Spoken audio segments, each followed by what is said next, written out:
சிஜினா என்ன? சிஜின்றது computer graphics. That means computer generated graphics. நம்மளால ஏதாச்சுமே எடுக்க முடியாத விஷயத்த கம்ப்யூட்டர் கிராஃபிக்ஸ் மூலியமா கொஞ்சம் பிரம்மாண்டமா காட்ட முடியும்.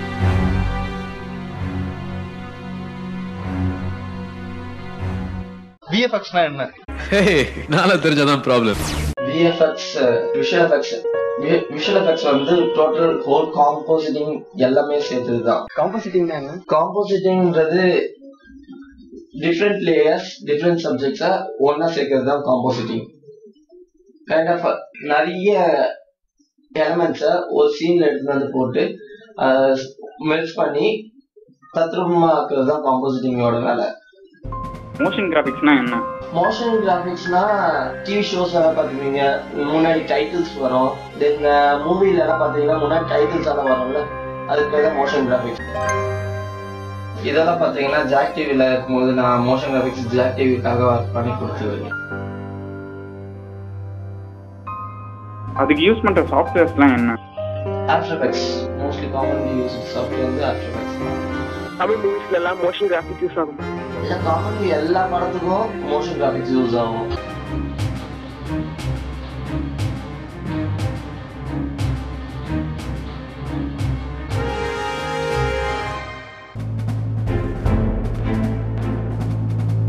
சன் டிவியில் நிறையா மூவி மேக்கிங்லாம் பார்த்துருப்பீங்க. இந்த மாதிரி ஒரு பச்சை கலர் துணி போட்டு அவனுக்கு பாட்டுன்னு படம் எடுத்துட்டு இருப்பானுங்க. அது ஏன்னு உங்களுக்கு தெரியுமா?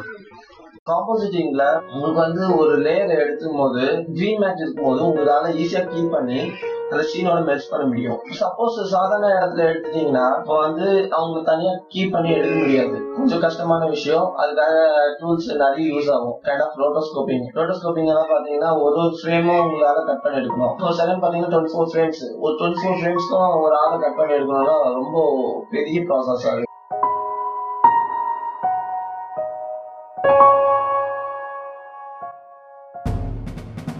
ஸோ நீங்க ரோட்டோஸ்கோபி ஒர்க்லாம் பண்ணிருக்கீங்களா? பட்டுப்பூச்சின்றது ஃபிலிம். அதுல பாத்தீங்கன்னா எடிட்டிங் ஒர்க் அண்ட் காம்போசிட்டிங் நான் தான் பண்ணிருக்கேன். அதுல பாத்தீங்கன்னா ட்ரெயில் ரோல் வரும். 2 கேரக்டர்ஸ் வந்து ஒரே கேரக்டர் ரெண்டு விதமா பேசுற மாதிரி.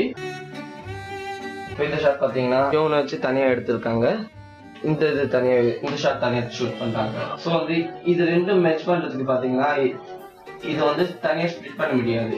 ஏன்னா வந்து இதுக்கு பின்னாடி ப்ளூ பேக்ரவுண்ட் போட்டு எடுத்திருந்தானா நம்மளால கீப் பண்ணி ஈஸியா மேட்ச் பண்ணிருக்க முடியும். பட் இந்த மாதிரி டிஃபிகல்ட் சிச்சுவேஷன்ல பாத்தீங்கன்னா நம்ம வந்து ரோட்டோஸ்கோபி பண்ணி தான் ஆகணும்.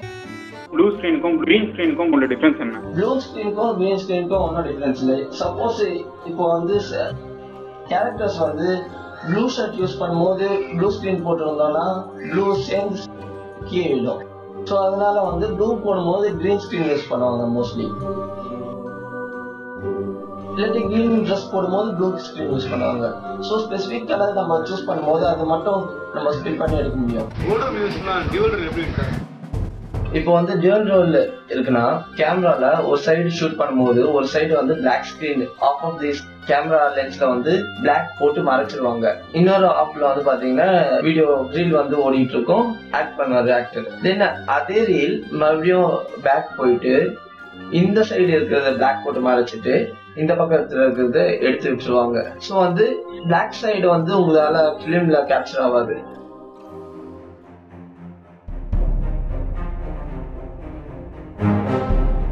கிராஃபிக்ஸ் யூஸ் பண்ணி ஷேட்ஸ், பில்டிங்ஸ், கேஜுவல்ஸ்லாம் பண்றாங்க. அந்த மாதிரி பண்ண முடியுமா? கேசல் இப்போ வந்து கேசல் நம்ம நினைக்கிற இடத்துல நம்ம நினைச்ச விதத்துல கேசல் கட்டணும்னா செட்டெல்லாம் போடணும்னா பயங்கரமா செலவாகும். கொஞ்சம் நஞ்ச செலவாகுது, ஏகப்பட்ட செலவாகும். அதனால என்ன பண்ணுவாங்க, போட்டோஷாப்ல மேப் மேட் பண்ணுவாங்க. கேசல் ஆட்டம் கிரியேட் பண்ணி அது வந்து அந்த இடத்துல இருக்கிற மாதிரி மேட்ச் பண்ணி மேட்ச் மூவிங் சாஃப்ட்வேர்ஸ் வச்சு மேட்ச் பண்ணி அதோட காம்போசிட் பண்றாங்க. சிஜிலாம் வச்சு எவ்வளோ செட்டு போடுறாங்க. இன்னும் நம்ம வரலாற்ற தம்பியோட அப்பாலாம் வந்து அப்படியே செட்டை இன்னும் கன்ஸ்ட்ரக்ட் பண்ணிருக்காரு. அதை பத்தி நீங்க என்ன நினைக்கிறீங்க? இதுல பாத்தீங்கன்னா உங்களுக்கு வந்து கிரீன் ஸ்கிரீன் யூஸ் பண்ணிருக்காங்க. கிரீன் ஸ்கிரீன் எதுக்கு யூஸ் பண்ணிருக்காங்கன்னா இப்போ வந்து செட் எக்ஸ்டென்ஷன் பண்ணும்போது உங்களால பின்னாடி இருக்கிறத ஒரு ஒன்றா கீப் பண்ணி எடுக்க முடியாது. ஸோ டோட்டல் இதை வந்து கீப் பண்ணி எடுத்துட்டு உங்களுக்கு வந்து இதே மாதிரி இதுவா 3Dல மாடல் பண்ணி பேக்ரவுண்ட்ல செட் எக்ஸ்டென்ஷன் பண்ணுவாங்க. இது பேர் தான் செட் எக்ஸ்டென்ஷன் சொல்லுவாங்க. ஸோ இந்த ப்ராசஸ் எல்லாம் பண்றதுக்கு கண்டிப்பா கிரீன் ஸ்கிரீன் இல்லாட்டி நம்ம எடுக்க முடியாது. ஒரு ஃப்ரேமா வந்து உங்களால கீப் பண்ணி எடுத்துட்டு இருக்க முடியாது. ஸோ அதனால கிரீன் ஸ்கிரீன் மோஸ்ட்லி யூஸ் பண்றாங்க.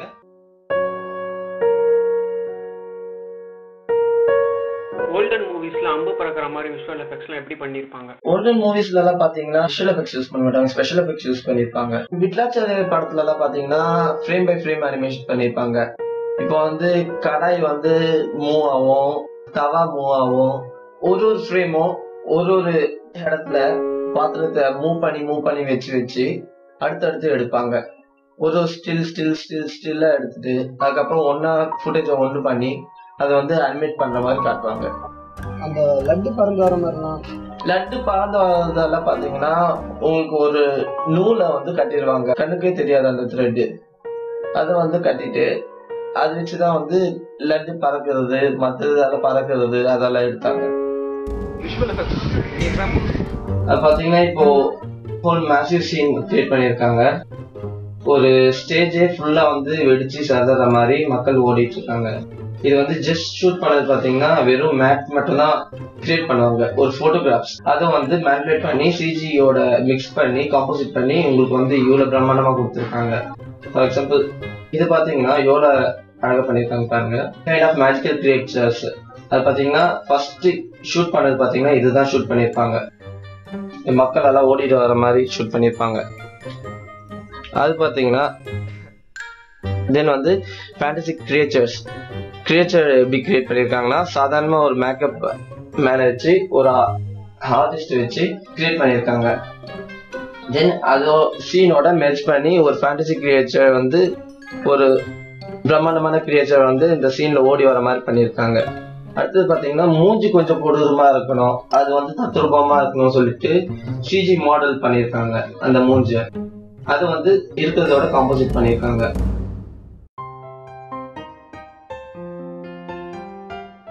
எடிட்டிங் சாஃப்ட்வேர் யூஸ் பண்ணி சிஜிஆர் எஃபெக்ட்ஸ் பண்ண முடியுமா? எடிட்டிங்க்கும் சிஜிக்கும் பாத்தீங்கன்னா டிஃபரெண்ட் சாஃப்ட்வேர்ஸ் தான்.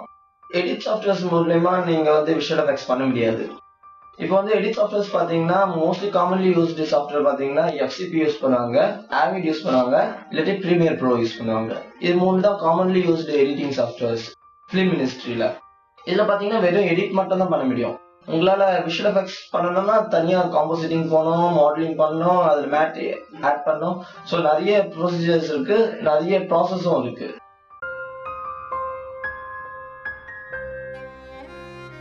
ஒரு நிமிஷம். கம்ப்யூட்டர் கிராஃபிக்ஸ்ல அதுக்கு என்னென்ன சாஃப்ட்வேர் யூஸ் பண்ணுவாங்க? 3D Max யூஸ் பண்ணுவாங்க. அடுத்தது பாத்தீங்கன்னா மாயா, ஹவுதினி, பிளெண்டர் யூஸ் பண்ணுவாங்க. இதெல்லாம் பாத்தீங்கன்னா மாடலிங் பண்றதுக்கு, லைட்டிங் பண்றதுக்கு, டெக்ஸ்சர் பண்றதுக்கு தனியா ஒரு மாடல் கிரியேட் பண்ணி இந்த சீன்ல இன்சர்ட் பண்றதுக்காக யூஸ் பண்ணுவாங்க. இந்த மாடல்ஸ் வந்து இன்சர்ட் பண்ணி காம்போசிட் பண்றதுக்கு நமக்கு சாஃப்ட்வேர் டூல்ஸ் லைக் ஷேக் யூஸ் பண்ணுவாங்க, நியூக் யூஸ் பண்ணுவாங்க, ஆஃப்டர் எஃபெக்ட்ஸ் இதெல்லாம் வந்து காம்போசிட் பண்றதுக்காக யூஸ் பண்ற டூல்ஸ். காம்போசிட்ல முக்கியமான பார்ட் மாடலிங் அண்ட் காம்போசிட்டிங் மட்டும் இல்ல, மேட் கிரியேட் பண்றதும் இருக்கு. மேட் வந்து என்ன பிரமாண்டமா இருக்கணுமோ நம்ம வந்து அது போட்டோஷாப்ல கிரியேட் பண்ண முடியும்.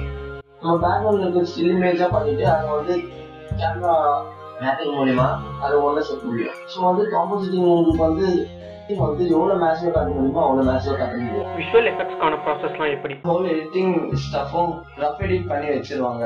எந்தெந்த இடத்துல எந்தெந்த ஷார்ட்ஸ் வரும், எந்தெந்த எப்படி பிளேஸ் ஆகும்னு சொல்லிட்டு. அதுக்கப்புறம் வந்து எடிட் முடிச்சோட எந்த ஷாட்ல காம்போசிட் பண்ணுமோ அந்த ஷாட்டை வந்து எங்களுக்கு அனுப்பிடுவாங்க. அந்த ஷாட்ல என்ன ஒர்க் பண்ணணும் சொல்லிட்டு full details short by description எல்லாமே கொடுத்துருவாங்க. ஸோ வந்து நாங்கள் அதுக்கப்புறம் வந்து காம்போசிட் பண்ணி மறுபடியும் எடிட்டிங் ரூமுக்கு அனுப்புவோம். 2 சீனையும் மெர்ஜ் பண்ணுவாங்க. கலர் கரெக்ஷன்னா என்ன? கலர் கரெக்ஷன்லாம் யார் பண்ணுவா? கலர் கரெக்ஷன் வந்து final stage of movie procedure தான் கலர் கரெக்ஷன். எல்லாத்தையும் முன்னாடியே பண்ணிட்டா அதுக்கான இது ரியாலிட்டி போயிடும். அதுக்கு வந்து எடிட்டர்ஸோ இல்ல விஷுவல் எஃபெக்ட்ஸ் ஆர்டிஸ்டோ பண்ண மாட்டாங்க. கலர் கலர்ஸ்ன்னு சொல்லுவாங்க. அவங்களும் ஸ்பெசிஃபிக்கா அவங்களுக்குன்னு ஒரு டாஸ்க் கொடுத்துருப்பாங்க. அது கலர் கரெக்ஷன் மட்டும் தான் அவங்களோட வேலை. அது மொத்தத்தையும் அவங்க தான் பார்த்துப்பாங்க.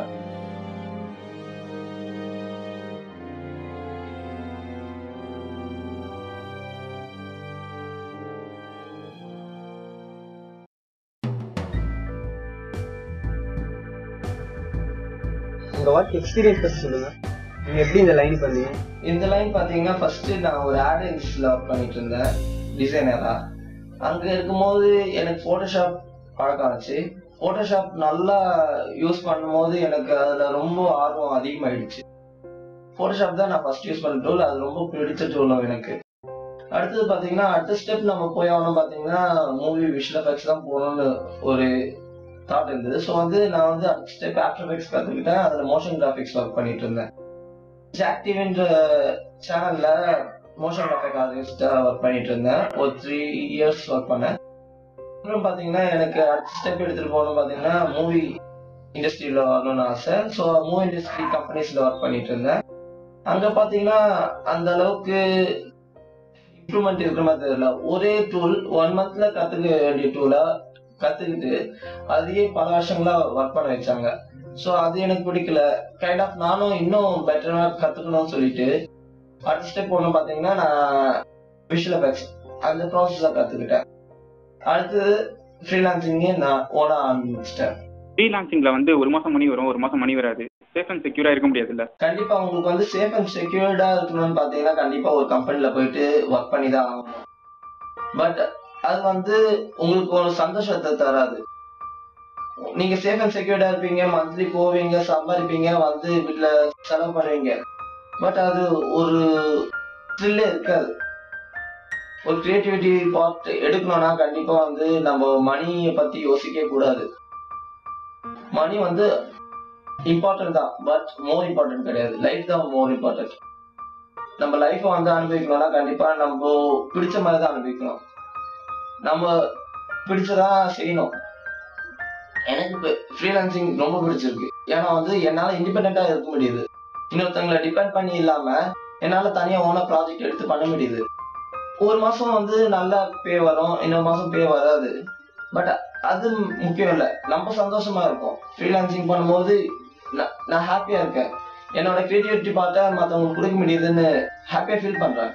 உங்களுக்கு ஆஃபர்ஸ்லாம் எப்படி வருது? என்ன தேடி வந்து பாத்தீங்கன்னா ஃபர்ஸ்ட் ஜஸ்ட் டயல் மூலமா ரெஜிஸ்டர் பண்ணிருக்கேன். தென் பாத்தீங்கன்னா ஃபேஸ்புக், லிங்க்டின், ட்விட்டர்ஸ் இது மூலமா லிங்க்ஸ் அதிகமா கிடைக்குது. லிங்க்டின்ல பாத்தீங்கன்னா நிறைய ப்ரொஃபஷனல்ஸ் அவங்களோட ப்ரொஃபைல போட்டிருப்பாங்க. கைண்ட் ஆஃப் ஃப்ரீலான்சர்ஸ் பாத்தீங்கன்னா அவங்களோட கம்யூனிட்டிஸ் எல்லாம் நிறைய இருக்கு, ஃபாரம்ஸ் எல்லாம் நிறைய இருக்கு. அது மூலியமா லிங்க்ஸ் எங்களுக்கு நிறைய கிடைக்குது. ஸோ அது மூலியமா எங்களுக்கு ஆர்டர்ஸ் வரும், நாங்க அதை பண்ணி கொடுப்போம். ஹாய், நான் கௌஷிக். நான் ரமேஷ் ராவ் கிட்ட புதிய காவியம்ன்ற மூவில ஒர்க் பண்ணேன். நான் இப்போ first year visual communication government college of ஃபைனான்ஸ்ல படிச்சுட்டு இருக்கேன். என் எய்ம் வந்து அனிமேஷன் மூவிஸ்ல டைரக்ஷன் பண்ணணுன்ற எய்ம். சார் அனிமேஷன் டைரக்ஷனா பார்க்கணுன்றதுனால மல்டிமீடியா கோர்சஸ் நான் ஸ்டார் அனிமேஷன் இன்ஸ்டியூட்ல பண்ணிட்டு இருக்கேன். அது மட்டும் இல்லாமல் இப்போ ரமேஷ் ராவ்கிட்ட வந்து கொஞ்சம் தெரியாத சாஃப்ட்வேர்ஸ்லாம் கற்றுக்கிட்டு இருக்கேன்.